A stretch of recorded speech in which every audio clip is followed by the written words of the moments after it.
অবশেষে আমিও চলে আসলাম রংপুরের চৌধুরানী বকশী বাজারে সেই ভাইরাল চাচার হোটেলে। আসসালামু আলাইকুম, কেমন আছেন সবাই? আলহামদুলিল্লাহ, আমিও চলে আসছি ভাইরাল চাচার হোটেলে। আর ইনি হচ্ছেন আমাদের চাচি, মানে চাচার ওয়াইফ।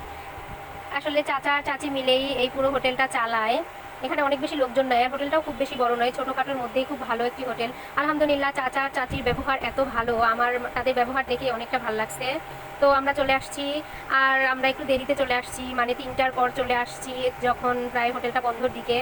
লোকজন ছিল না, প্রায় বন্ধ করে ফেলছে সব কিছু। এখানে দুপুর 12টা থেকে আসলে সবচেয়ে বেশি ভালো হয়। 12টা থেকে 3টা 4টা পর্যন্তই ওনারা খাওয়ায়, এর মধ্যে খাবার শেষ হয়ে যায়। তো যাই হোক, আমরা আসছি, তবুও চাচি আমাদেরকে যথেষ্ট আপ্যায়ন করছে, মানে যতটুকুই ছিল ওইটুকুই খাবার দিছে। এখানে আসলে অনেক ভালো মানের খাবার পাওয়া যায়, খুবই ভালো লাগছে আমার।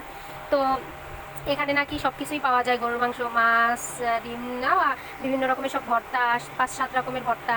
তো চাচি আমাদেরকে দিচ্ছেন খাবার যতটুকুই ছিল, আর আমার কুচকুটাও সাথে আসছে। আর তার সবচেয়ে বড় কথা যেটা আমার ভালো লাগছে, চাচা বা চাচি ছোটদের কাছ থেকে টাকা নেয় না। যেমন সাথে যদি কোনো ছোট বাচ্চা আসে তো তাদের হাফ বিলও নেয় না, একদম ফ্রিতে খাওয়ায়। আমার এই জিনিসটা খুব ভালো লাগছে। 200 টাকাতে আসলে পেট চুক্তি বড়দের জন্য ঠিক আছে, ছোটরা হয়তো ওভাবে খাইতে পারবে না, তাই জন্য ওদের টাকা পয়সা নেয় না। তো আমার খুবই ভালো লাগছে, এবং আপনারাও চলে আসবেন, অবশ্যই আপনাদেরও ভালো লাগবে। ভিডিওটা ভালো লাগলে অবশ্যই চ্যানেলটা সাবস্ক্রাইব করে দিবেন, লাইক দিবেন, দিয়ে অবশ্যই পাশে থাকবেন ভালো ভালো ভিডিও পাওয়ার জন্য।